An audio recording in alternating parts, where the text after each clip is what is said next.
Olá, pessoal, tudo bem? Bom dia. Saudade imensa em revê-los. Nossa, gente, estou morrendo de saudade. Aliás, estou morrendo de saudade de todo mundo, né? Essa pandemia pegou todo mundo meio de calça curta. Uma pena que a gente não pode se encontrar pessoalmente, mas estamos aqui virtualmente para discutirmos esse assunto tão importante que não pode ser deixado de lado porque a gente não pode se encontrar. Se podemos nos encontrar virtualmente, então vamos continuar os nossos encontros para que nós possamos discutir, conversar, ouvir e aprender como nos capacitarmos. Capacitar é uma palavra um pouco assim forte, às vezes eu acho, porque parece assim que alguém está capacitando alguém, não é isso. É nos capacitarmos, nós mesmos, aprender o máximo que a gente pode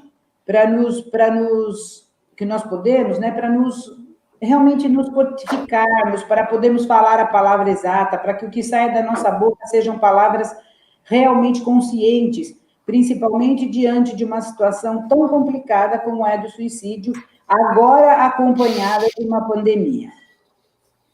Então, resolvemos que seria virtual, que precisamos conversar, que precisamos falar, que precisamos nos encontrar. E muito feliz de estarmos aqui, muito feliz, muito obrigada aos expositores que já entraram e os que vão entrar ainda. Muito feliz realmente. Então, vamos agora, pessoal, ouvir o Wagner, que vai fazer uma prece de abertura para nós, e logo depois, então, a Beth vai bater um papo conosco. Muito obrigada. Ok, então, bom dia a todos e a todas. Vamos, então, fechar os nossos olhos, elevar o nosso pensamento, a nossa vibração, buscando uma sintonia com o alto, estabelecendo a nossa conexão espiritual com o mundo maior, com a vida verdadeira, agradecendo de coração pela oportunidade bendita de estarmos aqui todos reunidos, mais uma vez. Presencialmente ou remotamente não faz a menor diferença, todos nós sabemos.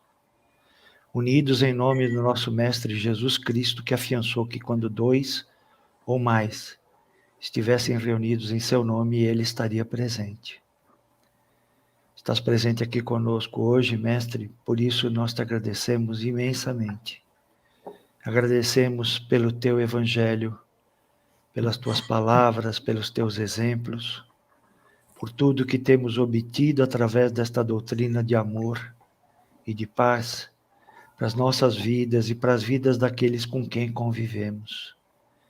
Agradecemos pela oportunidade, agradecemos pela experiência, agradecemos pelos ensinamentos e pedimos, sinceramente, que nos auxilie, que nos ampare, que abra o nosso entendimento e o nosso coração, a nossa sensibilidade para perceber o sofrimento do outro, entender a dor e nos colocar à disposição para ajudar naquilo que for necessário.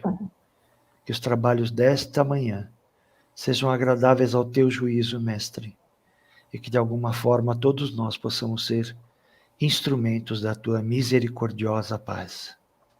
Que assim seja, graças a Deus.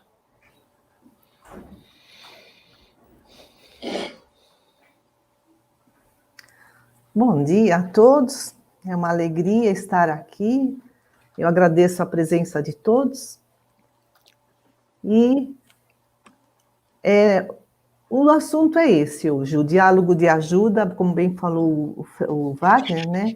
Entender o sofrimento do outro. Então, esse diálogo de ajuda é um texto que foi publicado numa revista de uma Faculdade Salesiana de Lorena.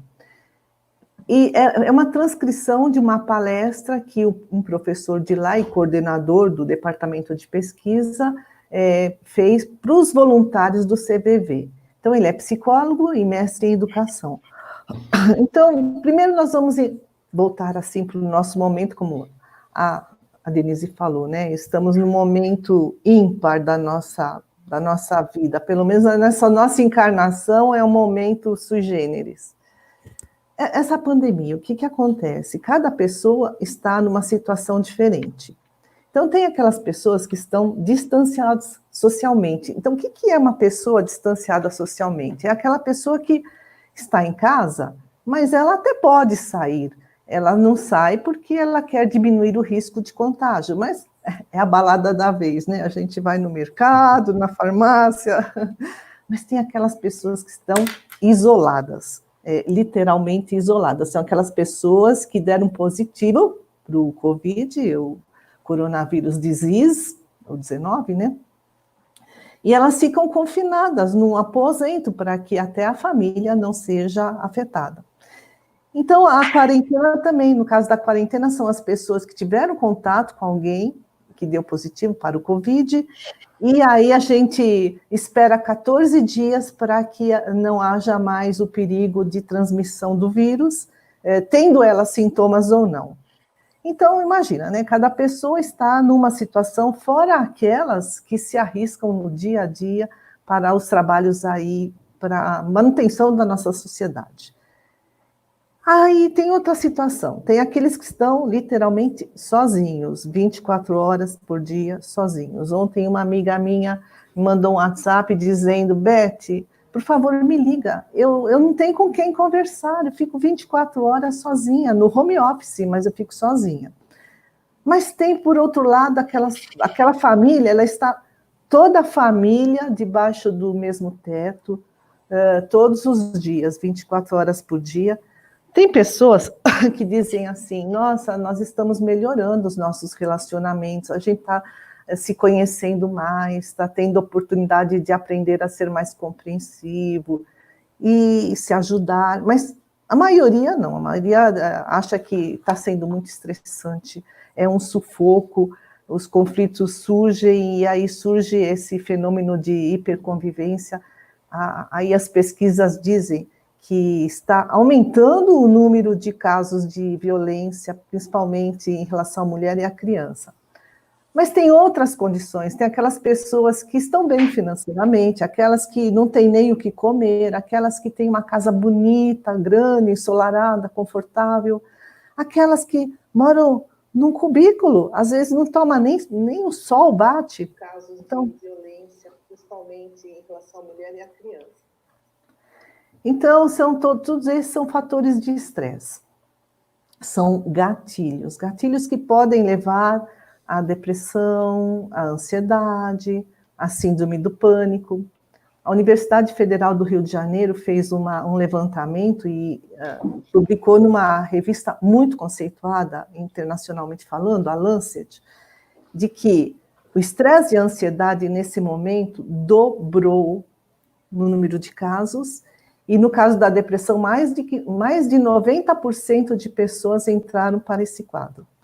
Fora a nossa sensação de fragilidade, de vulnerabilidade, de impotência. Uns mais, outros menos. Bom, mas vamos falar um pouco de coisa boa. A nossa internet. Estamos aqui, né? Então, a gente pode dizer assim, estamos socialmente distanciados, mas poderíamos interpretar de uma outra forma. Estamos fisicamente distanciados, porque temos o recurso das redes sociais. E é por aí que nós podemos oferecer ajuda para os vizinhos, para os familiares, para os amigos. E aí é que entra assim, aqui o nosso tema, que é o diálogo de ajuda, que precisa estar muito acompanhado de carinho, de acolhimento, porque cada um está num grau diferente de vulnerabilidade. Nós também, mas outros talvez até mais. Precisamos ser muito atenciosos, empáticos. O que significa ser empático? É tentar entender o que o outro entende, tentar enxergar o mundo como o outro vê, tentar sentir o problema dele como ele está sentindo, para poder ajudar, senão eu vou dar a minha opinião que não tem nada a ver. Isso sem crítica, sem preconceito, sem julgamento, né? Aí eu trouxe uma frase assim, maravilhosa, de um grande filósofo do século XX, o Martin Buber, um grande humanista, ele escreveu, olha que interessante, o diálogo é um encontro sobre uma ponte estreita. Vamos imaginar assim, uma ponte sobre um abismo muito profundo, e essa ponte estreitinha não tem proteções laterais, e as pessoas vêm, né, se cruzam no caminho. Então, diz ele, o diálogo é um encontro sobre uma ponte estreita em que o menor descuido resulta em queda fatal. Então, dependendo da forma como nós levamos esse diálogo à frente, nós podemos realmente ajudar o outro.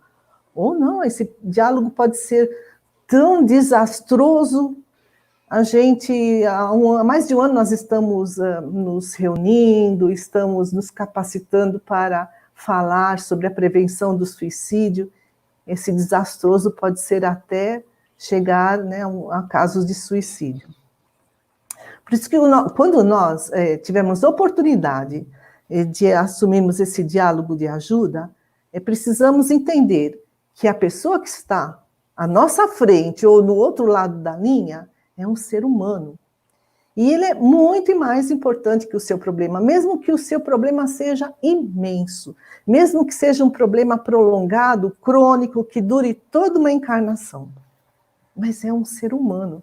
Aí o professor Rúdio, né, aqui do nosso Franz Victor Rúdio, que é o autor desse texto aqui, que ele fez a palestra para o CVV, ele diz assim: os problemas são apenas expressões transitórias de nossa condição de ser no mundo. Ser no mundo é um termo muito usado pelos psicólogos existencialistas, porque nós estamos interagindo conosco mesmos, com os nossos conflitos, nossas emoções, sentimentos, pensamentos. Nós estamos interagindo com os outros e estamos interagindo com a natureza, com as plantas, com os animais, com a natureza, com os eventos, com as situações do dia a dia. Então, isso é estar no mundo, é ser no mundo. E como nós estamos falando de prevenção de suicídio, aí a gente lembra Leon Denis, que no livro O Problema do Ser, do Destino e da Dor, ele escreveu: os motivos de suicídio são de ordem passageira e humana. Quer dizer, nós somos seres transitórios no mundo, é um problema de ser no mundo. As razões de viver são de ordem eterna e sobre-humana. Vou repetir. Os motivos de suicídio são de ordem passageira e humana. As razões de viver são de ordem eterna e sobre-humana. E nessa palestra, o professor Rúdio, ele colocou como título: como ajudar o outro a resolver seus problemas existenciais. E ele explica o que são problemas existenciais. São dificuldades significativas que atrapalham a realização dos nossos desejos. E aí ele traz todo um estudo sobre isso. Ele diz assim: todos os problemas, eles possuem 3 elementos interligados. Tem o desejo, tem o objetivo e tem o obstáculo. Então, vamos exemplificar uma situação hipotética. Uma moça, ela ganha bem, mora com os pais, mas ela quer montar o seu próprio apartamento, ela quer ir morar sozinha, ela quer se tornar totalmente independente, mas os pais se opõem a que ela saia de casa. Então, qual é o desejo dela? Tornar-se totalmente independente. Ela já é financeiramente independente, mas ela quer ser totalmente independente. Então, o objetivo dela é morar sozinha, mas o obstáculo é a oposição dos pais. Então, o desejo tem essa finalidade de atender às nossas necessidades, às nossas carências. E existem necessidades físicas, por exemplo, eu estou com fome, vou comer. Eu tenho uma necessidade psicológica, eu preciso ser amada, eu vou procurar uma companhia. Eu tenho desejos, necessidades sociais, eu quero prestígio, quero ser reconhecida, quero elogios. E aí a gente lembra da pirâmide de Maslow. Acho que muita gente aqui conhece a pirâmide de Maslow. Abraham Maslow, Ele foi um filósofo humanista do psicólogo humanista do século passado norte-americano, e ele elaborou a hierarquia das necessidades. Então, ele imaginou assim uma pirâmide dividida em 5 níveis. Cada degrau traz uma necessidade. Então, o degrau mais baixo representa as nossas necessidades fisiológicas. Então, a gente tem a necessidade de ar, água, de alimento, de repouso, de sono, de sexo. Aí, no nível seguinte, o segundo, né, de baixo para cima, é a necessidade de segurança. Então, nós queremos um lar, uma casa, moradia. Nós queremos um carro para que possamos nos locomover para lá, para cá. Nós procuramos um emprego para que obtenhamos estabilidade financeira. E daí o nível seguinte é a necessidade de afeto. Nós procuramos as relações sociais porque nós queremos nos alimentar com as amizades, nós queremos bons relacionamentos com os familiares. Aí vem o nível seguinte, o quarto, de baixo para cima, é o nível da necessidade de estima, de reconhecimento, porque eu quero que os outros confiem em mim, eu quero que os outros me respeitem, me valorizem, me levem em consideração, para que eu me sinta visível. E aí, na pontinha da pirâmide, é o último nível, é o da realização pessoal, ou da autorrealização, e em que a gente preenche esse nível através do autoconhecimento, que nos leva ao autoamor e a uma plenitude, sentindo-nos filhos de Deus. Então, a gente vê que, na pirâmide de Maslow, as complexidades vão se tornando cada vez mais crescentes conforme vamos de um nível para o outro. Então, no nível fisiológico, eu estou com sede, minha garganta está ruim, inclusive eu bebo um copo de água. É tão fácil, né? Qualquer um consegue. Mas, depois, eu quero uma casa, quero um emprego, já tenho que me esforçar um pouco mais. Se eu quero amizades, bons relacionamentos, é um projeto para a vida inteira. Então, conforme nós vamos subindo na escala, né, da pirâmide, na hierarquia das pirâmides, os desejos vão se tornando cada vez mais complexos, por consequência, os objetivos também vão se complexificando e também os obstáculos.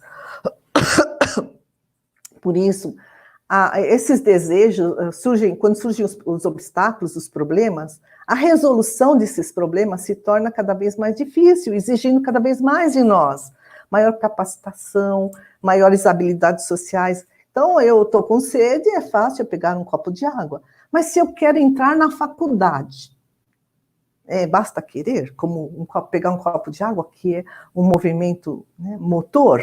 Não, eu vou ter que me esforçar muito para conseguir uma vaga na faculdade. E aí, por exemplo, lá no último nível, autorrealização, é um projeto para a vida inteira. Nós estamos falando tudo isso para entender quando o outro nos traz o problema. Qual é o desejo dele? Qual é o obstáculo que ele vê no caminho? Então, os obstáculos são essas barreiras para que possamos atingir os objetivos, para que nossas necessidades possam ser atendidas. Mas esses obstáculos podem ser do mundo exterior. Então, são pessoas, situações que nos impedem de conseguirmos tudo que nós queremos. Mas podem ser também do nosso mundo interior, que são as normas, os condicionamentos, as crenças limitantes, tudo aquilo que fomos internalizando desde muitas vidas e também na noxa infância. Então, por exemplo, quando eu falo, eu não sou capaz, não, isso não dá para mim, eu não mereço, eu não consigo. São barreiras internas. Esses obstáculos podem ser reais, fantasiados e imaginados. Por exemplo, no caso da moça lá, a moça que quer morar sozinha. Então, os pais realmente não vão permitir que ela saia de casa, é um obstáculo real. Ou então ela só imagina, ah, não, sabe, gente, eu conheço meus pais, eles não vão permitir que eu saia de casa, imagina, eu nem vou tocar no assunto. Ela supõe. Mas esses obstáculos podem ser parte real, parte imaginados. Então, os pais até, eles não gostariam que ela saísse de casa, eles se preocupam, mas eles sabem que seria para o bem dela, eles não vão se opor, apesar da preocupação. E aí tem também a outra questão, como ser empático diante do outro. Nós precisamos entender que a realidade não é uma coisa concreta, ela é subjetiva. O que significa isso? Cada um percebe a realidade de uma forma diferente, a realidade é individual. Mesmo nas cores, tem gente que fala assim, ah, isso é azul, não, isso é verde. Essa é uma questão de percepção das nossas células aqui do olho, né, os cones e bastonetes, mas é tudo muito mais profundo. Envolve significados, valores, novamente, são as diferentes bagagens que trazemos. Por isso que o professor Rudy diz assim, olha, em relação quando nós estivermos num diálogo de ajuda, querer resolver os problemas existenciais somente com a pura lógica e objetividade é uma utopia. Tipo assim, 2 mais 2 dá 4. Não, você faz isso que vai dar certo. Será que essa pessoa tem todos os recursos, tem a capacidade, é o que ela realmente quer? Então, querer resolver os problemas existenciais somente com a pura lógica e objetividade é uma utopia, porque o peso da subjetividade é sempre muito grande, e na maioria dos casos, talvez o maior. Então, se eu falar para o outro, ah, isso não é nada, ah, se eu fosse você, viu? Eu estou vendo o problema sob a minha ótica, a minha experiência, os meus valores, que são diferentes, cada um é um. E aí tem mais coisas que complicam nesse caminho todo. As emoções, os sentimentos, os problemas existenciais, que são aqueles problemas significativos que tolhem a realização dos nossos objetivos, eles sempre estão acompanhados por emoções e sentimentos. Eventualmente, surge um problema e a gente até pode, assim, ficar alegre, entusiasmado. Ah, tá bom, olha, eu perdi o emprego, mas, sabe, eu agora tenho oportunidade de conquistar algo melhor, mudar, sabe, a minha área. Eu já estava cansado, eu não tinha coragem de pedir a conta, mas foi bom, porque no fundo era isso que eu queria, vou assumir com coragem. Mas na maioria das vezes não, porque justamente o problema existencial frustrou o nosso desejo. Quais são os sentimentos e emoções que acompanham tudo isso? São sentimentos e emoções negativos, né? A gente fica contrariado, fica irritado, fica com raiva, fica com medo, fica com vergonha, a gente se sente fracassado, a gente fica triste, às vezes magoado com o outro, se sente culpado. Então, esses sentimentos negativos nos levam a uma perplexidade, muitas vezes. Nossa, como é que essas coisas foram acontecer comigo? Por que não deu certo? Como eu fui capaz de me sentir assim tão derrotado? É uma perplexidade. E sentimento de impotência, de insegurança, tudo isso leva a uma confusão. As pessoas dizem assim, ah, eu não sei mais o que eu quero da vida, eu não sei nem mais o que eu faço da minha vida. Mas essa confusão é uma realidade distorcida. Tipo assim, ah, eu não sou capaz, eu não valho nada. E aí toda essa distorção da realidade, essa confusão mental acaba nos inibindo, nos travando, e a gente acaba não vendo as soluções. E é isso que acontece com as pessoas que se suicidam. O problema é tão imenso, é tão englobante, elas quer aquela visão em túnel, né? Só enxerga aquilo, e aí não vê mais solução nenhuma, acaba se suicidando. Vamos pôr um pouco mais de areia no olho, gente? A emoção pode estar reprimida. Olha, vamos ver. Quem fala, Deja, no atual momento, Não vemos mais falar sobre a taxa de suicídio, saiu do foco. Essa situação pode acentuar os casos? Existe algum órgão cuidando de nos informar se aumentou ou diminuiu? Então, veja aí, demais amigos, eu fiz uma pequena pesquisa essa semana, e aí os estudiosos do mundo inteiro, o que eles dizem?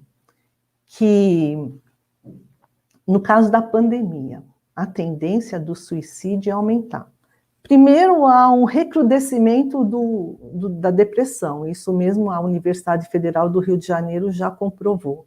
E a depressão é uma das principais causas do suicídio. E todos esses fatores de estresse que acontecem, medo, insegurança, não sei o que vai ser de amanhã, essa situação de isolamento, são fatores de estresse que levam à depressão, ao medo, à ansiedade, ao pânico, ao suicídio. O pânico é o seguinte, nós temos a memória do medo. A memória do medo é todo aquele medo que a gente já vivenciou em outras vidas e nessa vida, fica no nosso inconsciente. Mas tudo isso fica nós conseguimos administrar enquanto o estresse não é muito grande. Mas quando o estresse se torna exacerbado, nós perdemos esse controle. E aí nós entramos em pânico. Quanta gente se suicidou porque entrou em pânico ao saber que estava com o coronavírus 19.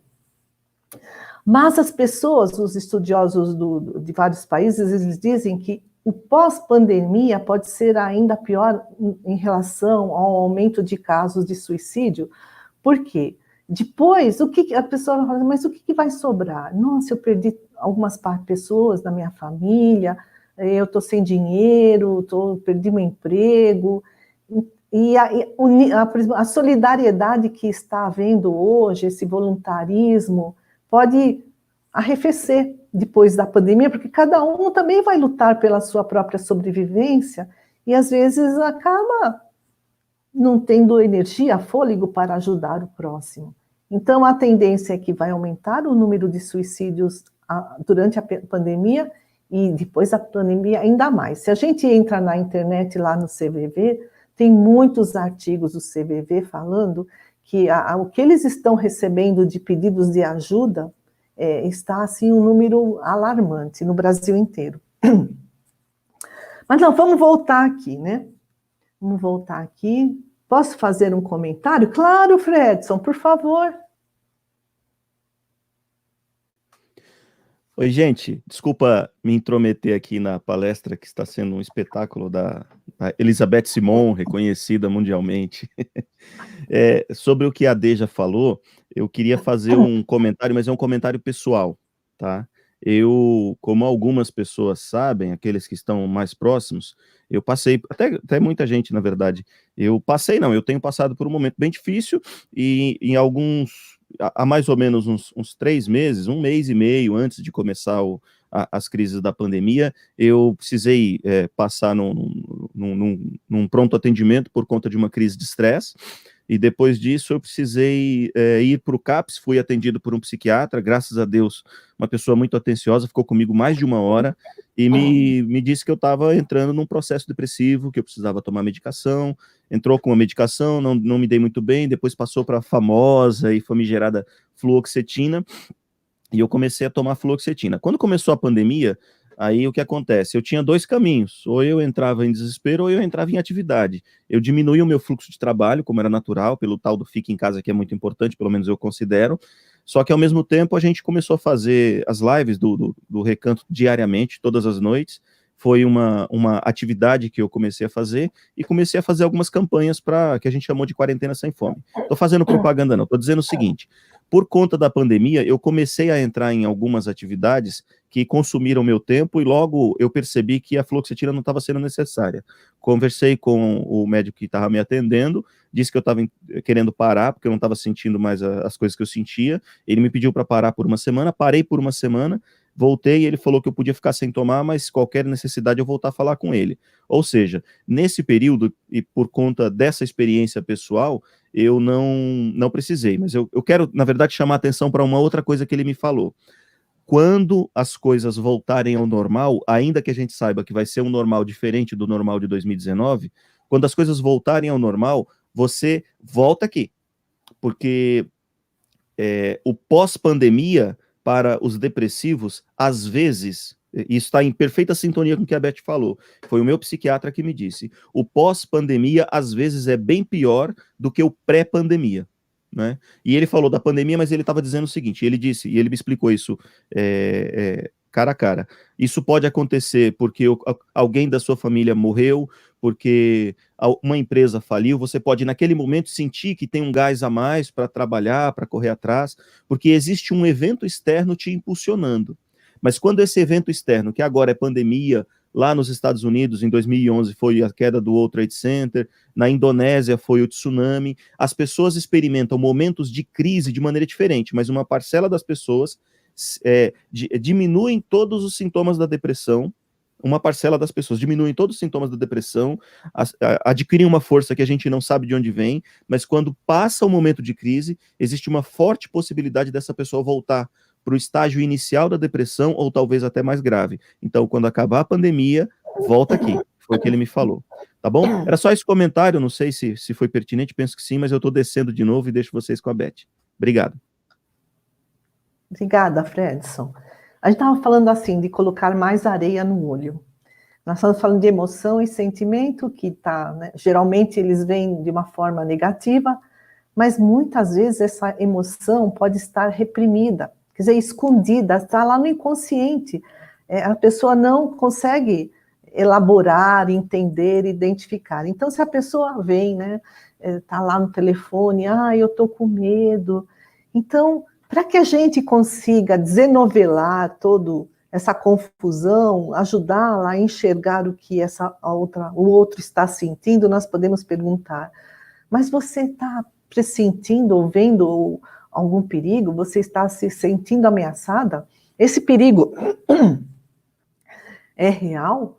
Até que ponto ele é real ou é você que está imaginando? Então, é uma forma de fazer com que a pessoa tenha contato com essas suas emoções reprimidas, venha à tona e se esclareça. Ou então, às vezes, a pessoa fala, eu estou com tanta raiva, você não sabe o que me aconteceu. Raiva é decorrente de frustração.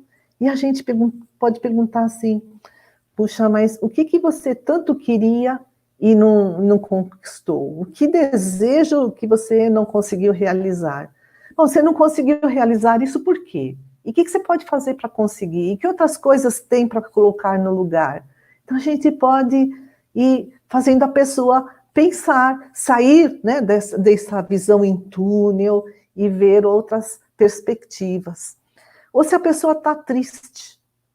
Triste é por conta de perdas, pode ser de emprego, de ente querido, qualquer coisa. Então, a gente pode dizer, mas então fala, né, das suas perdas, deixa a pessoa desabafar, fazer uma catarse, que é o que ela está necessitando naquele momento. Então, o diálogo de ajuda tem essas características, nós precisamos ser muito atenciosos, muito sensíveis, muito empáticos, e nunca apresentar a nossa solução, porque a nossa solução é para a nossa realidade. Nós precisamos ser tipo um espelho, o espelho só reflete a imagem. Então, o diálogo, ele é feito de perguntas e respostas, a gente vai refletindo o que o outro está falando, o que o outro está nos mostrando, para que ele organize os próprios pensamentos. E com essa organização de pensamentos, ele pode ter novas percepções, que são os insights. Esses insights podem ser as intuições, que são as mensagens da nossa própria alma, do nosso próprio espírito, ou pode ser as inspirações, que são, né, os nossos mentores, os benfeitores espirituais que nos acompanham. Então, é ajudar o outro a identificar os elementos do problema, o que você tanto deseja, e qual é o objetivo para você suprir essa carência, esse desejo? Quais os obstáculos do seu caminho? Mas também é importante mostrar que nós precisamos ser flexíveis. As soluções buscadas, elas precisam ser viáveis, possíveis, plausíveis, exequíveis, porque, às vezes, uma solução é muito bonita na teoria, mas não dá para colocar em prática. Então, para colocar no concreto, né, a busca de soluções, ajudar a pessoa a pensar, tá bom, o que você quer fazer? Como? Onde? Como? Não esquecendo de prever quais os obstáculos que podem surgir e como superá-los. Mas, às vezes, a única solução que a pessoa tem, a única solução possível é conviver com o problema. Por exemplo, a morte. A pessoa, o ente querido desencarnou, uma doença incurável. Então, não tem como reverter, né, essa situação. E aí a pessoa pode tomar dois caminhos diante dessas únicas probabilidades de convivência com o problema. Ela pode se irritar, se revoltar, ficar desanimada, se sentir derrotada. Ou não, ela pode encarar essa situação como um desafio, com muita coragem, criatividade, buscando novas perspectivas. Importante também é entender o porquê e o para quê do problema, para que a gente não se sinta vítima, injustiçado. Porque é a causa do problema, a gente planta e colhe. E o para quê é a finalidade. Todo problema traz um aprendizado. O que essa situação está me mostrando? Onde eu preciso me modificar? Bom, diante aqui da contribuição do professor Rúdio, que trouxe técnicas e conhecimentos, nós ficamos um pouco mais preparados, né, para ajudar os outros através do diálogo. Mas a preparação tem que ser constante. Que adianta eu não ser empática, eu ser intolerante, preconceituosa, e que adianta toda essa técnica, todo esse conhecimento, dessa preparação constante é a reforma íntima, é nós buscarmos o nosso equilíbrio interior, estarmos bem para poder ajudar. Ninguém consegue ajudar o outro se não está bem consigo mesmo. Então a gente lembra, né? O encontro é essa ponte estreita. Pode ser fatal. A gente pode ajudar e prejudicar ainda mais. Então, assim, a fala do professor Rúdio é essa. Eu trouxe só uma última frase de reflexão. Depois, aí, a gente abre para perguntas, da Madre Teresa de Calcutá, porque como né, o Fredson, a Denise, o Wagner disseram no início, nós temos oportunidade de ajudar quem está se aproximando de nós, né, quem está em sofrimento. Diz assim a Madre Teresa: nós podemos curar as doenças físicas com remédios, mas a única cura para a solidão e o desespero se chama amor. Existe muita gente no mundo que é capaz de morrer por um pedaço de pão.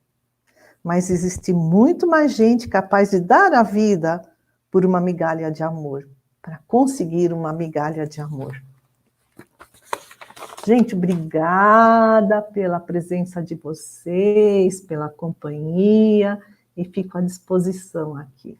Se alguém quiser fazer algum comentário, alguma pergunta. Posso falar? Claro. Só colocar uma coisa para vocês, amigos expositores. Talvez eu já tenha comentado isso com vocês algumas vezes, mas sempre é importante lembrar essa história. Vou colocar nomes, porque a pessoa permitiu que colocasse o nome, tanto é que ela falou isso numa palestra, numa aula no curso de expositores. Diz que quando o Forte veio do Rio de Janeiro para cá, para São Paulo, a situação dele ficou muito complicada, não tinha emprego, enfim, vários fatores que fizeram com que a situação dele estava bastante complicada. Aí diz que um dia ele foi procurar um emprego ou ver alguma coisa e foi para o ponto do ônibus para pegar o ônibus para vir embora para casa.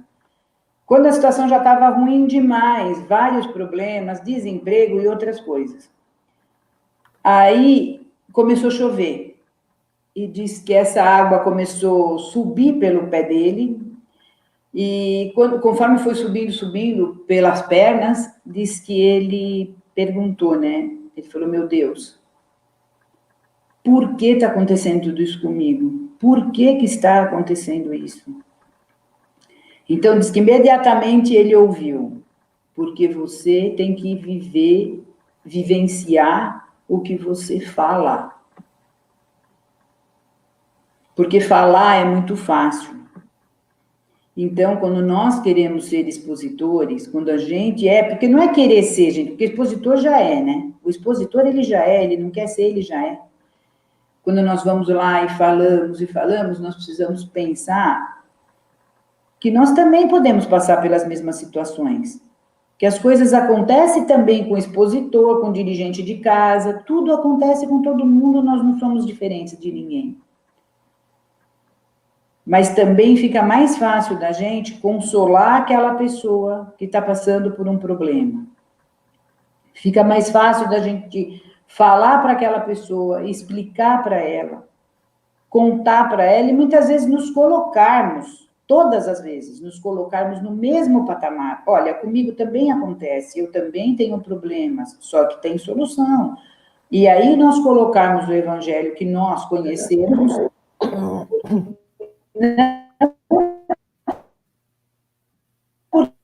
porque nós somos melhores. Fazer realmente a nossa parte como expositores. E agora está na hora da gente provar, né? Que a gente realmente tem pensamento positivo, que nós conseguimos chegar lá, que nós somos os espíritas que Jesus espera de nós. É fácil? Claro que não é. Vira e mexe, eu me pego chorando, às vezes até desesperada. Mas, de repente, a gente tem que respirar e falar, não, peraí. Né? Eu estou passando por um momento terrível, como todo mundo, como ninguém nunca esperava. Então, é isso, procurar manter o equilíbrio.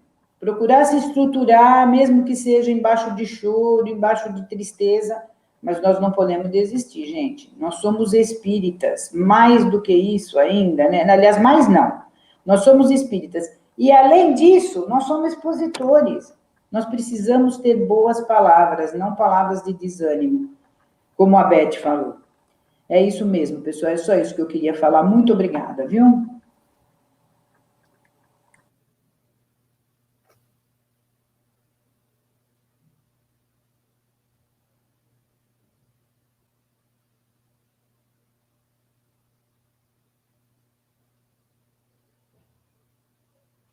Fredson, seu microfone não está aberto.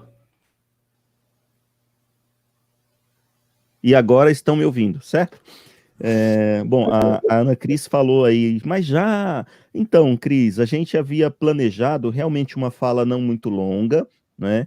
A Beth foi primordiosa nesse sentido, para que sobrasse algum tempo para que a gente pudesse ter esse diálogo, porque a gente não está na sala do João Ramalho, né? A gente não consegue levantar a mão, soltar a nossa voz, fazer a pergunta, fazer o comentário. Então, a ideia é que, através dos comentários, a gente interaja, porque assim a gente consegue trazer mais contribuições, né? Deixa eu só colocar aqui, em relação ao que a Deja tinha, a Deja colocou um novo comentário que eu vou trazer para a tela, mas eu quero mostrar para vocês aqui, tem várias pesquisas, eu vou colocar só um título de uma delas, que mostra uma das coisas que acontece quando a gente tem tragédias. Deixa eu ver se vocês conseguem enxergar. Ó. Tá na tela aí, ó. Após Lama, Brumadinho registra alta de suicídio e prescrição de remédios. Então, durante o momento, o turbilhão mais grave da crise da Lama de Brumadinho, a taxa de suicídios não se percebeu mais alta, mas logo após a tragédia, quando as pessoas tiveram que, de fato, encarar as consequências do problema, elas tiveram, vamos dizer assim, um choque de realidade. E esse choque de realidade nos coloca de novo de par e par, de ombro com as nossas antigas frustrações, mas acrescentando as novas frustrações.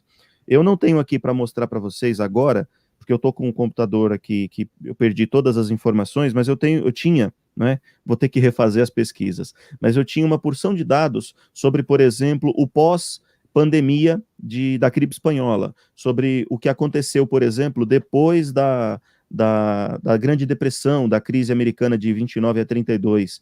Durante a crise, a gente não tem nem condições de medir, porque todos os profissionais da área de saúde ficam atentos àquilo que é prioridade, que é, no caso da gripe espanhola, dessa que nós estamos vivendo, o atendimento das necessidades mais urgentes, que são da própria pandemia. Mas logo depois a gente percebe um aumento, uma curva crescente no número de pessoas com depressão, de pessoas com suicídio, e os dois irmãos, inclusive, que fundaram os Anônimos no mundo inteiro, chamam-se Bill e Bob, eu acho que são irmãos, não tenho certeza, os fundadores dos Alcoólicos Anônimos. Eles fundaram os Alcoólicos Anônimos porque muitos empresários ali em Manhattan começaram a se suicidar logo depois de adquirir o vício infreável, né, de consumo de álcool. Até que, como vocês devem lembrar da história, houve até uma proibição do consumo de álcool nos Estados Unidos por alguns anos.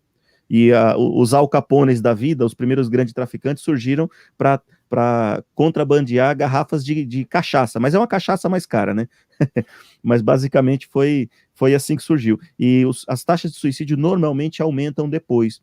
Por isso, a ideia da Denise e da Beth de a gente retomar as atividades, mesmo que virtualmente, é muito válida, porque a gente vai precisar atuar ainda mais nessa área. Deixa eu tirar aqui a imagem, acho que a gente já viu, deixa eu tirar aqui essa imagem, e agora voltamos todos para a tela. Eu vou pôr aqui na tela alguns comentários que estão aparecendo, tá? Primeiro foi da Deja, logo depois da gente pedir, eu vou colocar, não li ainda, vou colocar para que ela tenha aqui o espaço de fala. Eu vou ler a pergunta e quem quiser responde aí, tá, gente? Eu vou verbalizar para a gente, até para quem está assistindo aí, de repente precisa estar usando um celular, talvez tenha mais dificuldade de ler, tá? Vou verbalizar para vocês. A Deja diz o seguinte: muitos estão isolados nesse momento. Então, como conseguir fazer chegar o consolo aos que precisam ser dissuadidos da ideia do suicídio, quando muitos estão limitados no convívio social? Quer falar, Beth? Wagner, Denise? Bom, e assim, a gente tem como se fala, uma rede de atuação dentro dos nossos conhecidos. O que a gente pode fazer nesse momento é ligar para aqueles que a gente sabe que estão morando sozinhos, que estão passando por problemas emocionais graves, porque se a pessoa está assim, ela não liga. Então, a gente tomar a iniciativa.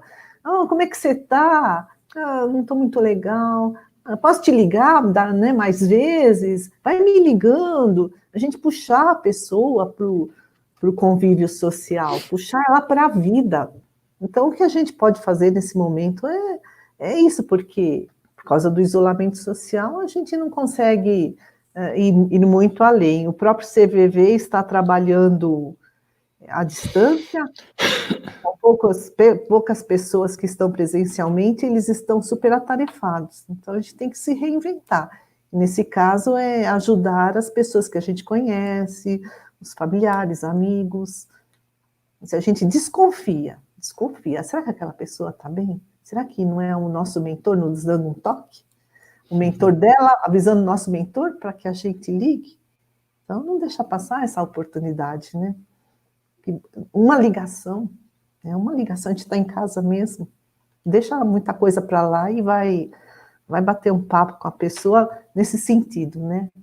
É uma ponte estreita, eu não vou criticar, não vou ser preconceituosa, não vou julgar, não vou colocar minha opinião, vou ouvir, ajudá-la a entender o que está acontecendo com ela. Deixa eu só complementar isso que a Beth acabou de falar e que tem a ver com essa questão que foi colocada aí pela Deja, né? Porque é uma experiência pessoal, né? Eu e o Fredson trabalhamos na mesma empresa, não nos conhecemos dessa empresa, mas a gente trabalhou na Tivit, né, um tempo atrás aí. E a Tivit comprou a empresa na qual eu trabalhava e por isso eu acabei sendo funcionário dessa empresa. E durante esse tempo que eu fui funcionário da Tivit, eu tive um chefe que era um cara, assim, gente finíssima mesmo, né? Mas o ambiente de desenvolvimento e gestão de projetos de uma empresa de consultoria que atende um clientinho chamado Bradesco, é praticamente um inferno na Terra, né? É uma coisa, assim, absurda de estresse, é uma coisa muito absurda mesmo.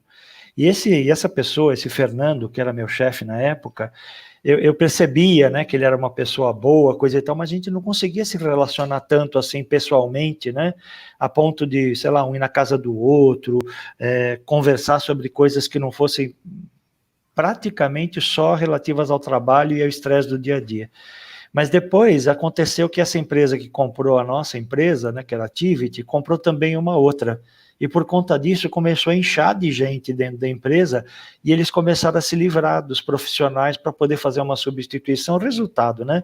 Ele, que era meu chefe, foi mandado embora, eu fui mandado embora, um monte de gente da empresa que a Tivit tinha comprado antes, que era minha, foi mandado embora e a gente se separou, se afastou uma vez ou outra, só a gente conversou. Mas recentemente, foi ontem, né, durante a pandemia, esse meu ex-chefe, né, Fernando, ele me escreveu pelo WhatsApp dizendo assim, olha, eu estou entrando em contato com as pessoas que foram importantes para mim porque eu não estou sabendo da vida delas. Eu queria saber como é que você está, porque para mim você é uma pessoa importante. Como você está? Como está a sua família? Como estão as pessoas do seu relacionamento? Como você está se sentindo? Como você está passando por isso, né? Então, é exatamente isso que a Beth estava falando, né? Será que nem sei se esse cara é espírita, acredito até que seja, né? A gente não chegou a conversar tanto a esse ponto. Mas será que o mentor dele não deu uma cutucada nele e falou assim, dá uma ligada para os teus amigos aí, né? Faz alguma coisa que utilize os meios disponíveis, e essa é uma coisa boa que está acontecendo durante essa pandemia, a gente está aprendendo a usar esses recursos de conexão virtual de uma forma que antes a gente não usava, né? Estender, na verdade, a possibilidade de utilizar esses recursos para aproximar humanamente as pessoas, gente, é uma dádiva desse momento, né? É uma coisa que eu, sinceramente, não acreditava que isso fosse possível de acontecer, mas nós estamos usando essas redes sociais, né, esses contatos virtuais, de uma forma que realmente está edificando a natureza humana, o nosso lado humano, né? Então, tem tudo, eu só quis dar esse pequeno testemunho, porque eu acho que tem tudo a ver com isso que a Beth falou e que responde aí a questão colocada pela Deja, né? A gente pode não conseguir se aproximar para dar um abraço, mas pode se aproximar da pessoa virtualmente para poder falar que a gente se ocupa mais do que se preocupa com ela, né? Fazer um contato é se ocupar com a pessoa, né? Buscar falar com ela, buscar mandar uma mensagem, qualquer coisa que seja possível fazer em termos de comunicação, né? É uma conexão, e uma conexão começa no coração, começa na intimidade para poder se expandir pelos meios que tiver disponível, né? É isso que eu acho. É isso aí. Eu acho que, como sempre, o Wagner foi cirúrgico no comentário, né? Uma precisão fantástica. E se me permite acrescentar, não concluir, porque já está concluído, mas acrescentar uma pequena observação, é preciso também que a gente volte lá atrás naqueles nossos encontros e se recorde de uma regrinha básica. A gente pode ajudar, mas a gente não tem condições de assumir o livre-arbítrio de ninguém. Então, pode ser que aconteça mesmo a gente tentando ajudar, alguém venha a realizar o suicídio. A gente vai até chorar, né? E quem diz que quando se evolui chora menos, não lembra de Jesus no versículo mais curto de toda a sua história, pelo menos do ponto de vista de divisão versicular, né? O versículo mais curto. O Wagner está aqui que pode me corrigir, mas eu fiz uma releitura umas 2 ou 3 vezes de ponta a ponta para encontrar e não vi nenhum mais curto. É assim, ó. Ele chorou. Quando ele estava chegando na cidade de Betânia, Lázaro estava no túmulo, tinha 4 dias, Marta se aproximou, se eu estivesse aqui e tal, aí Maria só chora. Pô, mestre, seu amigo está morto. Ela chorava copiosamente. O que está registrado nesse versículo? ele chorou. Jesus chorou de desespero ou de alguma coisa do tipo? É claro que não, ele sabia, eu vou chegar ali, eu chamo o espírito de volta, faço alguns ajustes ali, porque morto mesmo ele não estava, faço algumas reconexões, copiar um amigo meu, faço assim, faço assado e tal, Lázaro vem, Lázaro volta, acabou o problema. Então Jesus não chorou por Lázaro, nem chorou pelas pessoas, ele chorou pelo choro da amiga. Então isso é empatia, não é falta de conhecimento. Então a gente vai chorar, mas gente, vai chegar no nosso WhatsApp, nas nossas redes sociais, no nosso telefone, a informação de que alguém que a gente queria ajudar, infelizmente se suicidou. Isso pode acontecer, não é culpa nossa, tá bom? É só isso que eu queria colocar. Deixa eu trazer para a tela aqui. Ô, Denise, você ia comentar alguma coisa quando eu comecei a falar?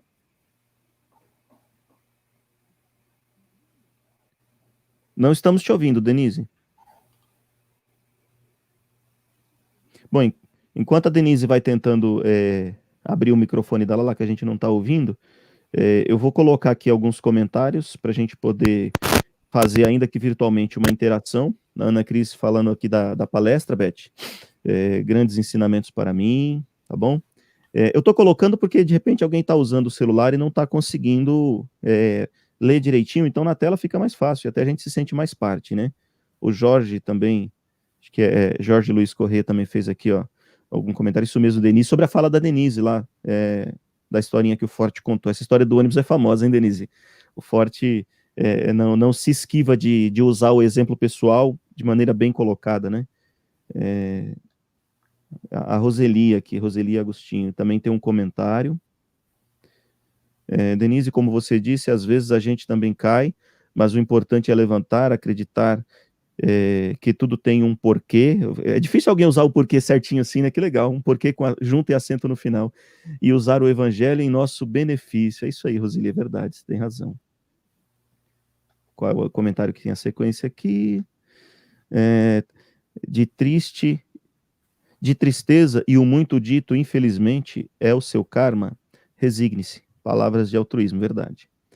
Deixa eu ver aqui o que diz a Deja, verdade, Beth, que mais? Na sequência, o Adair Leão, uma parte representativa do nosso fortalecimento é a nossa fé, e como expositores não podemos deixar de falar sobre ela.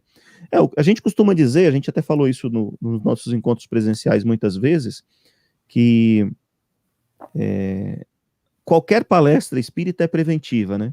Qualquer palestra que fale da imortalidade, que fale da fé, que fale da reencarnação, que fale da lei de causa e efeito, ela é preventiva. E a fé, com certeza, está no top de tudo isso.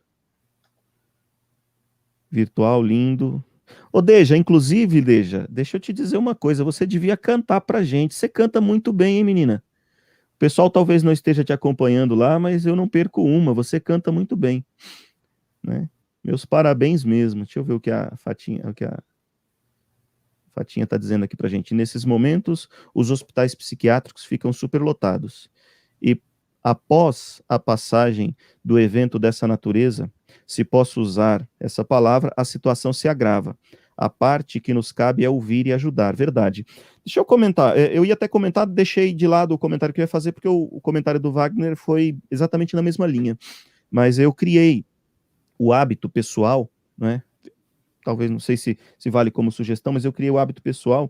Entre algumas coisas que eu coloquei na minha rotina diária, uma delas foi fazer uma ligação. Sem prazo, sem tema, né? Não tem hora para acabar. Pode durar 1 minuto, como pode durar 10 minutos. Eu reservo um momentinho do meu dia para fazer uma ligação para alguém que o meu coração manda. Não importa quem. Todos os dias. Esses dias eu liguei para a Wanda. Todo mundo, o Wagner deve lembrar da Wanda, né, Wagner? Era palestrante no Maria Amélia, não está mais Lembro, indo, Lembro, sim. mas liguei para ela e a gente conversou lá. Como a Wanda não gosta de falar, né, e eu também não, a gente ficou conversando por meia hora. Mas comecei a fazer isso todos os dias, sem exceção. Eu faço uma ligação, sem pauta, sem tema, né, ligar por ligar, para saber como é que tá, para conversar e tal, e sem tempo para acabar. Não sei, acho que é... Fredson. Oi, fala, querida. Eu também assumi, assim, esse compromisso comigo mesma. Cada dia, ou às vezes dia sim, dia não, eu ligo para alguém. Eu pego lá minha agenda, falo, nossa, essa pessoa é bem idosa, está morando sozinha, vou ligar para ela.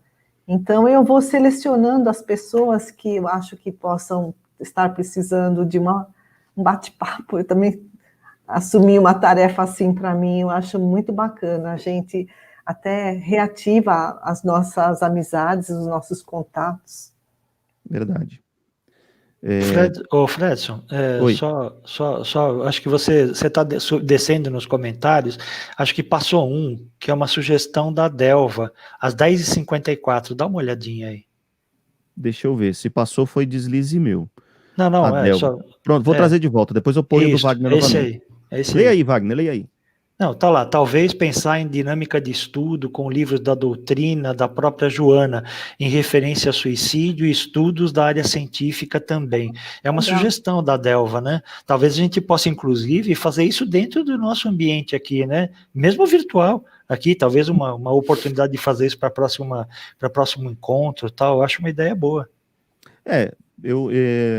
Na linha do que ela está colocando, a gente pode trazer aqui de repente, né, vamos dizer assim, até a Denise a gente estava conversando nesse ambiente virtual, pessoal, vocês que estão nos assistindo no YouTube agora, a gente estava conversando sobre já marcar com vocês o próximo encontro deste, né, aí que a gente conversou, a gente entendeu que seria mais interessante finalizar nossa ideia era finalizar por volta das 11h15, a gente tem uns 9 minutinhos ainda.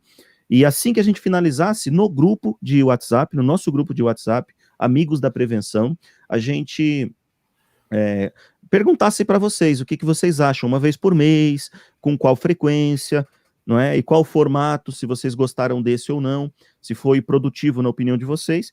E vamos dizer que a gente defina lá uma vez por mês, mas não tem nada decidido ainda. A gente poderia, com base nessa fala da Delva e no que o Wagner comentou também, trazer para este canal, ou criar um canal especificamente para isso da USE, cabe a Beth conversar com o time da USE lá, fazer uma palestra semanal sobre prevenção do suicídio. Acho que aí a gente tem aqui no grupo mesmo condições de fazer isso, a gente pode, cada um de nós fazer, mas aí no formato de palestra mesmo, não é?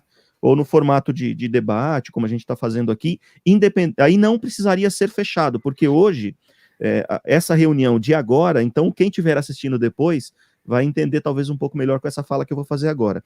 Nesse momento, a gente está com 21 pessoas ao vivo, porque só estão participando quem recebeu o convite. Esse vídeo até agora, até esse momento, até a hora que a gente encerrar, ele está no YouTube como não listado, então ninguém encontra, somente os convidados. Assim que essa reunião acabar, a gente vai disponibilizar e quem mais quiser, se vocês quiserem compartilhar com amigos e tal, aquilo que está nesse vídeo vai ficar público. A gente pode, para estes outros estudos, como a Delva mencionou, colocar como público desde o começo, não é? A gente tanto pode fazer ao vivo, live, como pode fazer a gravação e depois publicar. É um caminho, mas não necessariamente só esse, né? Mas é mais um. É isso aí. A Denise está com um problema no áudio dela, a gente não está conseguindo escutar ela. Tira o comentário, Fredson, para a gente ver se o microfone dela está aberto. Tá aberto. Estranho. Aberto. Daqui eu consigo ver, tá aberto. Acho que é alguma coisa de plug, talvez. Talvez alguma coisa de física. Né? É isso aí. Agora sim. Era plug. Fala aí, Beth. Eu acho que você queria comentar alguma coisa, Denise. Não, acho que tudo mais ou menos foi dito. Eu só queria falar a respeito de falar com as pessoas hoje em dia, gente. É tão fácil que nós temos tanto meio de comunicação de graça, né? É o WhatsApp, nós temos câmera no WhatsApp, nós temos telefone no WhatsApp, nós temos telefone no Facebook. O telefone feito pelo Facebook, telefonema também é muito bom, a conexão é boa, nós podemos só escrever, então nós não temos desculpa para não falar com os outros. E isso faz bem para a gente também. Esses dias eu estava lendo um texto do Lair Ribeiro. Não estou dizendo aqui que eu gosto ou não gosto dele, gente. Eu só estou dizendo que eu estava lendo um texto dele e tinha uma coisa muito interessante, que eu achei que era o seguinte: cuidem da saúde, arrumem tempo, nós temos mais no mundo, agora é tempo. Arrumem tempo para cuidar da saúde, senão nós vamos ter que ter tempo para cuidar da doença. Então, vamos nos cuidar, vamos cuidar das pessoas que a gente pode ajudar, nesse sentido, de realmente o verdadeiro espírita, né? De fazer o máximo que a gente puder para ajudar o nosso próximo. E se esse próximo estiver em condição, né, que nem, condição entre aspas, né, de se suicidar, estiverem em vias de, vamos fazer o máximo de vulnerável, né? O que não significa que nem diz o Fredson que nós vamos conseguir. Mas fazer nossa parte é o mais importante nesse momento. Vamos fazer nossa parte. E ajudar a gente mesmo, viu, gente? Porque quando a gente não se ajuda, a gente também está cometendo um suicídio, entre aspas. É isso tá? aí. Beijão para vocês e obrigada aí pela presença de todos. Tá. Eu vou prestigiando aqui as pessoas que colocaram mais alguns comentários. Eu vou trazer para a tela, a gente tem aí 5 minutinhos para encerrar. O Vladimir Lopes, que é do Pátria do Evangelho, está colocando aí, falar a respeito do preparo para atender e a caridade diante da condenação. Ele colocou dor, mas eu imagino que ele quis escrever da condenação. A gente tem realmente que tomar muito cuidado, porque a gente às vezes pode ficar apontando muito o dedo, isso é um risco que a gente corre, né? Então é preciso tomar cuidado com isso. E a gente falar a respeito do preparo mesmo, a gente tem que estar preparado para atender, né? Normalmente, quando a gente ouve falar... Imagina, alguém chegou para você agora e falou, poxa, eu tô ruim, vou me suicidar. Às vezes a gente dá um frio na barriga. Eu até hoje, tem alguns anos que a gente se prepara para conversar com pessoas nessa condição, quando alguém fala isso para mim, dá um frio na barriga. Aí eu tenho que dar aquela respirada, e aí começar um diálogo fraterno, amigo, isso é muito comum. Deixa eu puxar aqui mais um comentário da Andrea Neri. Eu sou esperto, eu fui para o Andrea Neri porque o nome do meio eu vou pronunciar errado. A Fundação Oswaldo Cruz elaborou vários materiais sobre o impacto da pandemia na saúde mental. Há uma estimativa que entre 1/3 a metade da população possa sofrer manifestações psicopatológicas. Cirúrgico esse comentário, né? E esses modelos matemáticos utilizados são modelos preditivos, né? Utilizados por instituições sérias, eles têm a tendência de acertar, né? Eles têm a tendência de acertar. Haja visto o que está acontecendo hoje em relação aos números da pandemia. O School Imperial College fez alguns estudos e falou, olha, se o país tal fizer um isolamento de tantos %, ele vai chegar a um número de óbitos tal, e os números deles estão quase todos batendo. A Fundação Oswaldo Cruz é tão competente quanto para fazer esse tipo de estudo, foi cirúrgico mesmo o comentário da Andrea Neri, e a gente tem realmente a possibilidade de encontrar esse cenário que ela está colocando aqui lá na frente, né? O que pode mudar esse cenário? Fatores que a pesquisa não levaram em conta. Vamos imaginar, por exemplo, que a Igreja Católica, a Igreja Evangélica, todas as igrejas evangélicas e o movimento espírita, junto com ações do Ministério da Saúde, se concentrem em reverter esse quadro. Certamente o número que eles estimaram vai mudar, mas vai mudar por quê? Porque entraram em ação, entraram em cena outros atores que eles não mensuraram na hora de fazer o levantamento deles. E isso significa o quê? Que a gente pode mudar para melhor o resultado desses números, desses modelos preditivos que eles fazem, tá? Então, cada um de nós pode fazer uma pequena contribuição, mas sempre significativa. Deixa eu trazer aqui mais para baixo. Quem quiser comentar mais alguma coisa, comenta aí, tá, gente? Impressionante como estes encontros virtuais se mostram edificantes, né? A gente que agradece, Marcelo. A gente que agradece. Tem mais alguns comentários da Andrea, vou trazer de novo para a tela. E como estratégias de cuidado psíquico, eles enfatizam a importância de fortalecer a rede socioafetiva, mesmo que virtual, com amigos e familiares. Perfeito. Exatamente perfeito. O que a gente mais uma vez falando. Cirúrgico. É isso aí. E se essa pandemia não serviu para a gente perceber que é isso que preciso a gente colocar, a nossa parte afetiva, o nosso amor ao próximo, amor a gente mesmo, então ela não adiantou para nada mesmo, né? Ela veio trazer bem isso mesmo, desenvolver essa parte afetiva, esse amor ao mundo, amor ao Brasil, né? Que a gente estava assim tão já... Estamos desacreditados ainda, mas, gente, nós precisamos confiar, nós precisamos ter esperança, porque senão a coisa vai ficar pior ainda, né? Então, é isso, a parte afetiva mesmo, Andrea, é isso aí. Fantástico. Tem uma fala no livro Boa Nova do Humberto de Campos, no diálogo de Jesus com um doutor da lei. Hanan, o nome do doutor da lei. Hanan chega para... Hanan está junto com outros doutores da lei, outros fariseus conversando, e sentado à beira da porta de entrada do Templo de Jerusalém tem um homem esguio, 1,70 m, 1,75 m, de feições nobres, está dito por Humberto de Campos, feições nobres e cativantes, com um olhar profundo e com um semblante sereno. Aquele homem chamou a atenção de Hanan, e Hanan vai até ele.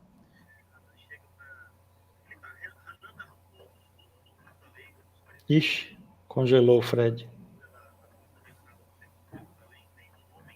Fredson.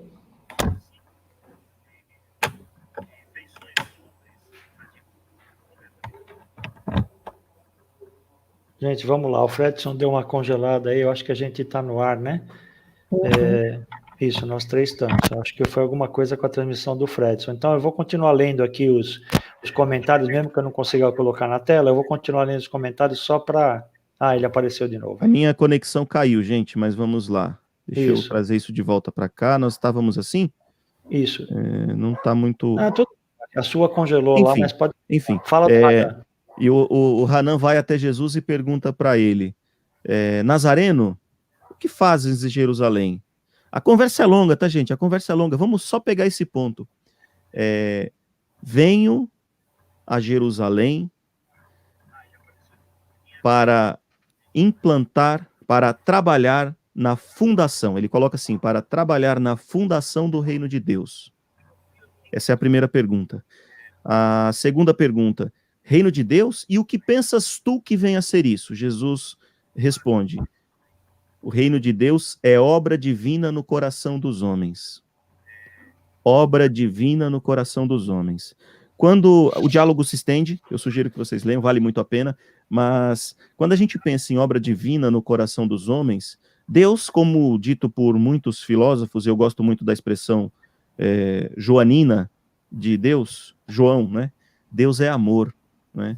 Se o reino de Deus é obra divina no coração dos homens, aquilo que precisa se implantar em nós, o coração é uma expressão poética, né? Tudo bem, a gente sabe disso, mas basicamente o que precisamos estimular em nós é o amor, né? Nós estamos entrando na era do amor, o mundo de regeneração é uma era em que se valoriza ainda mais o amor, sem nenhum desprezo ao conhecimento. São duas asas que conduzem ao progresso. Mas não é amor se não for com o outro, né? Então é importante, como a Denise falou, nós estamos na hora de estimular o afeto, nós estamos na hora, e como o comentário aqui também, de uma das conclusões da pesquisa, né? Nós temos que fortalecer os nossos relacionamentos socioafetivos. Não tem jeito de ser amor se não for assim. Tem aqui um comentário, deixa eu ver qual que eu coloquei na tela agora, porque senão eu vou me perder. Como caiu minha conexão, eu perdi a linha de onde eu estava. Você estava no comentário da André às 11h03, isso, esse aí é o próximo. Isso, evitar excesso de informações. Eu vou ser um pouquinho mais breve, porque nossa ideia era encerrar às 11h15, já são 11h18, mas sem correr também, tá? Evitar excesso de informações midiáticas, evitar o uso de tabaco e álcool, estimular as atividades solidárias e buscar exercícios de relaxamento e prazer. Meditação, leitura, exercícios de respiração e coisa e tal. Né? O meu exercício tem sido alterogarfismo, infelizmente. A Deja... Esse sozinho não pode, Fredson. Vamos mudar de assunto? Até porque eu assisti uma palestra de um amigo meu, esse amigo meu, ele é diretor clínico, ele é o diretor lá do hospital, do Pronto-Socorro Central de Santo André, e ele falou da ligação entre a obesidade e as complicações da Covid-19. Então eu estou especialmente triste depois de ter assistido essa palestra. Vamos lá, para o próximo. Palmira, Beth, Denise, saudade, vocês sempre nos fortalecendo com suas palavras, que verdade. Tá todo mundo com saudade, né? Eu vou lançar uma campanha. Quando acabar a pandemia, eu abraço até o capeta. Entendam que é uma metáfora, tá, gente? É uma metáfora. Mas eu abraço até o capeta se aparecer na minha frente. Estou com saudade de abraçar. Eu também. Deixa eu responder essa pergunta do Jorge. Abraham Maslow. Então, você procura na internet, coloca pirâmide de Maslow, pirâmide das hierarquias de Maslow, tem muitos artigos. E ele é usado na psicologia social, na psicologia clínica, na psicologia organizacional, nas empresas. Então, é muito legal. Abraham, com H, né? Maslow. A gente vai encontrar um aqui. Vou escrever aí, você coloca, tem como? É isso que eu estou fazendo nesse momento. O nome dele? É isso que eu estou fazendo nesse momento aqui, ó. Eu Pronto. vou mostrar na tela. Aqui, ó, Abraham Maslow. É isso aí, ó. Isso. É isso aí. O meu Chrome aqui está com uma ferramenta que eu não consigo mexer muito, mas basicamente é isso daí, tá? Pesquisa Abraham Maslow e vai achar esse tipo de modelinho, de modelo gráfico, né? De como a gente vai entender do assunto. Deixa eu puxar o próximo comentário. Tem alguns comentários aqui que são N, são sim, acho que é meio que resposta a alguma coisa que foi falada. A Sheila está dizendo que o comentário da Adelva foi perfeito, Adelva, acredito muito nisso. Agora o comentário dela mesmo está aqui, ó. Ela falou sobre Joana de Ângeles, sobre estudos científicos, os próximos encontros. Acho o formato excelente e a periodicidade mensal.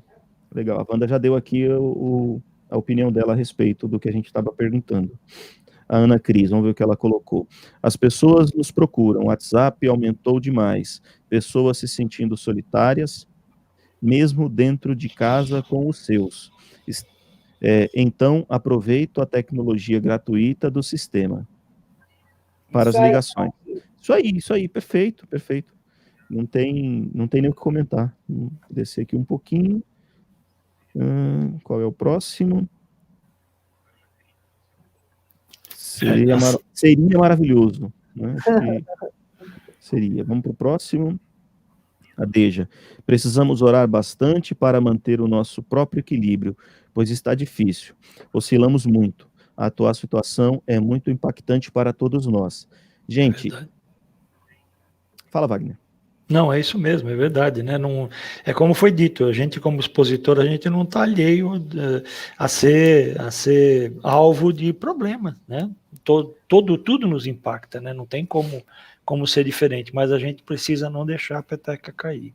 Verdade. É necessário que a gente tenha força e se pegue na fé, né? Esse é o momento de exercitar a fé, não tem muito que possa ser diferente de fazer em relação a isso, né?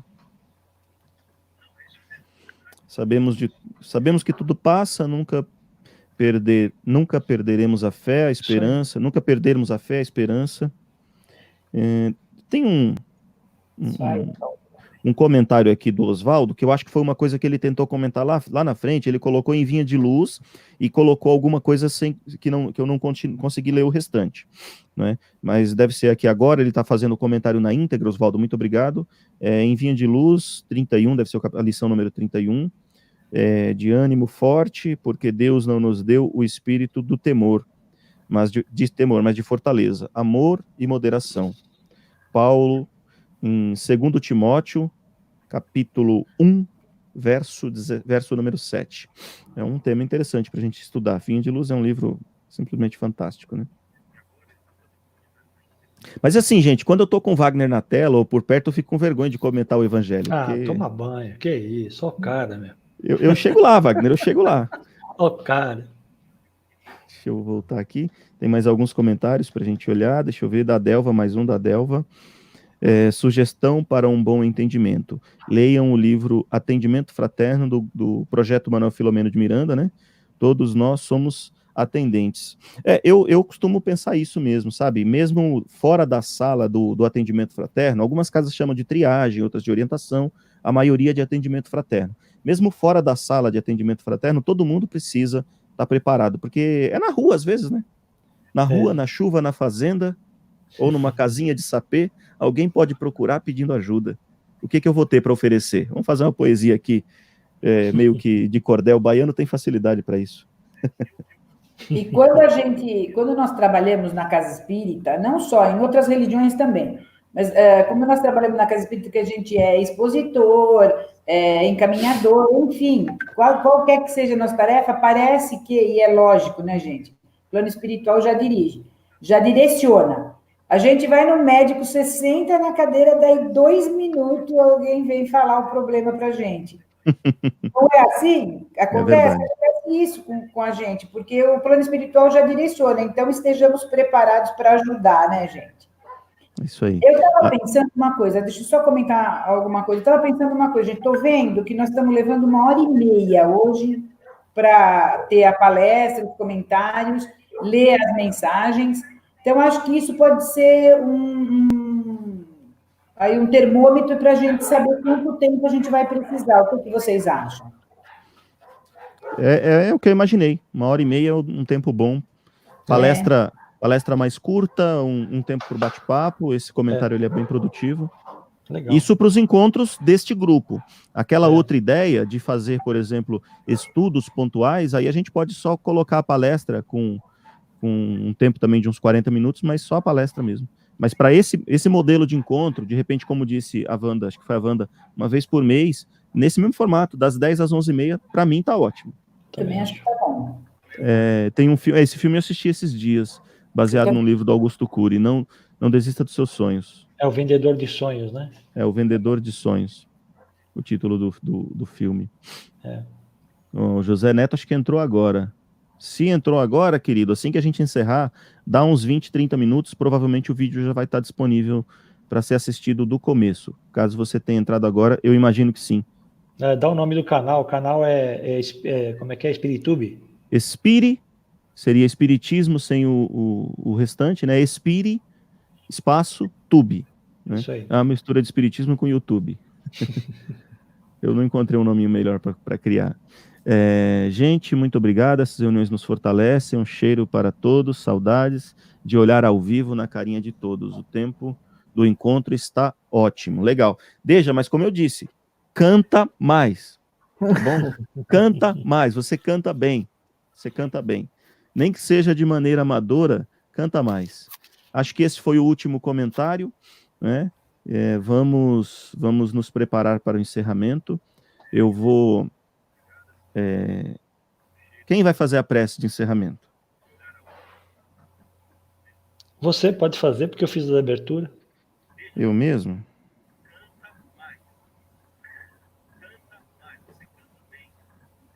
Deixa eu colocar. Posso colocar uma musiquinha de fundo? Manda bala. Muito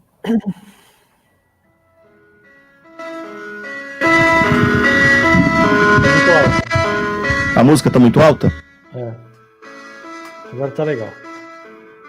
Melhorou? Melhorou. Sim.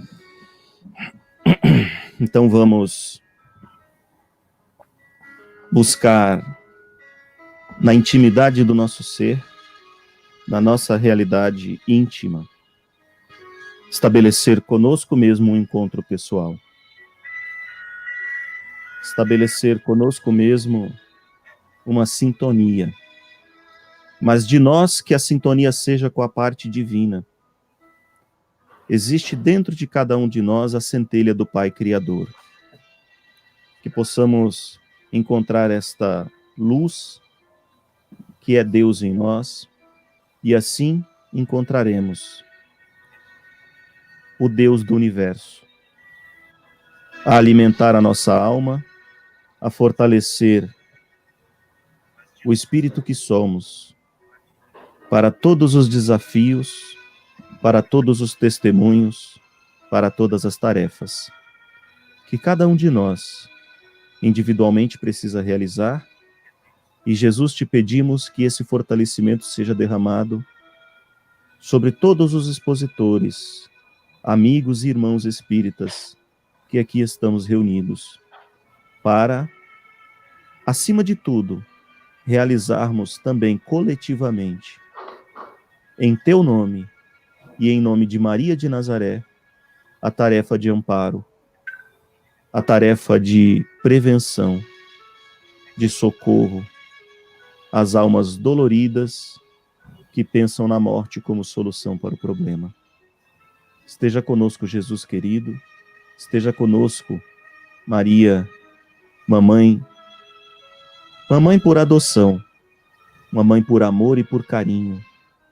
Envolva-nos, envolva as nossas almas com a tua força, proteja a nossa tarefa e inspira a cada um de nós, hoje e sempre.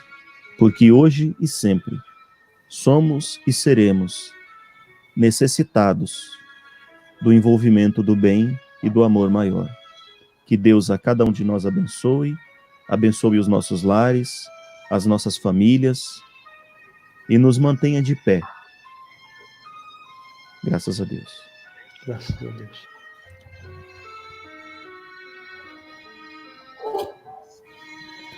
Vamos encerrar? Vamos dar tchau, né? Alguma coisa que você queira comentar, Beth, Denise, Wagner, antes do tchau? Agradeço a presença de todos. Muito bom estar com vocês, gente, e que muito rápido a gente possa se abraçar fisicamente, né? Também estou que nem o Fredson, estou carente de calor humano. Imagina eu que sou a beijoqueira da turma. Como é que está a situação? Valeu, gente. Fiquem com Deus. Até mais. A gente vai encerrar agora, tá, gente? Beleza. Cuide-se. Cuidem-se. Beijo.